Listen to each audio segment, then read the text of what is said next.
एक समय की बात है, महात्मा बुद्ध अपने शिष्यों के साथ कहीं दूर प्रवचन देने के लिए जा रहे थे। गर्मी का मौसम था और गर्म हवा चल रही थी, जिससे सफर करना मुश्किल हो रहा था।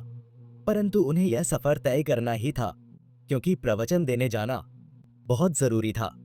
महात्मा बुद्ध अपने शिष्यों के साथ पैदल ही सफर कर रहे थे।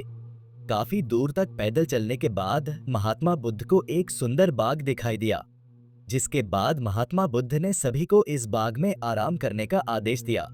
वह गर्मी में सफर करके आए थे, इसलिए सभी को प्यास लगी थी, परंतु उस बाग में पानी नहीं था और सभी शिष्य प्यास के कारण बेचैन हो रहे थे। कुछ देर हुई, महात्मा बुद्ध ने उस शिष्य के साथ एक और शिष्य को भेजा और कहा, अब जाओ, वह पानी स्वच्छ है, अब तुम पानी लेकर आओ। वह दोनों थे कि ऐसा कैसे हो सकता है। वह उस तालाब पर पहुंचे। वह महात्मा बुद्ध की बोली बातों को याद करने लगे, क्योंकि पानी सच में साफ हो चुका था। उस तालाब में कोई भी जानवर नहीं नहा रहा था और मिट्टी के सभी कारण तालाब की सतह पर बैठ चुके थे, जिस कारण स्वच्छ पानी ऊपर नजर आ रहा था, जिसे दोनों शिष्यों ने भर लिया और आकर सभी को पिलाया।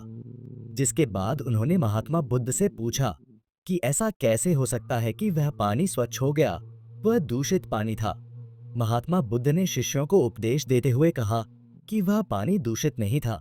ईश्वर ने प्रत्येक जाति के प्राणी के लिए सामान्य पानी बनाया है, जिसे सब उपयोग करते हैं, परंतु हमें अपनी बारी का इंतजार करना चाहिए।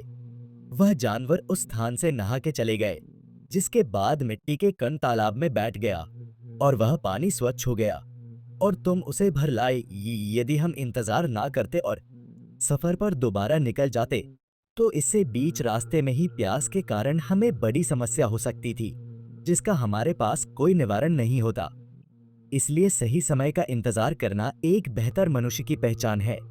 महात्मा बुद्ध ने सभी शिष्यों को कहा कि मुश्किल वक्त में भी हमें कभी मानसिक नियंत्रण नहीं खोना चाहिए। सोच समझकर फैसले लेने चाहिए, वरना हमें इसका नुकसान बहुत बड़ा देखने को मिल सकता है, जिसका शायद हमारे पास निवारण भी ना हो। सभी शिष्य समझ गए कि महात्मा बुद्ध उन्हें क्या बताना चाहते हैं। महात्मा बुद्ध ने सही समय का इंतजार करना सीखा रहे थे, जिसमें वह सफल रहे और शिष्यों को इस प्रकार जीवन की एक अहम सीख सीखने को मिली। इस कहानी से हमें यह सीखने को मिलता है कि एक बेहतर मनुष्य अक्सर एक अच्छे पल का इंतजार करता है। यदि वह जल्दी करता है तो इससे कई बार नुकसान भी होता है।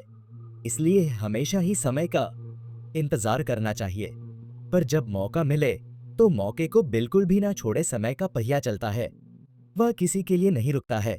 यदि आप एक क्षण भी लेट हो जाते हैं तो यह आपके जीवन पर बड़ा प्रभाव डाल सकता है।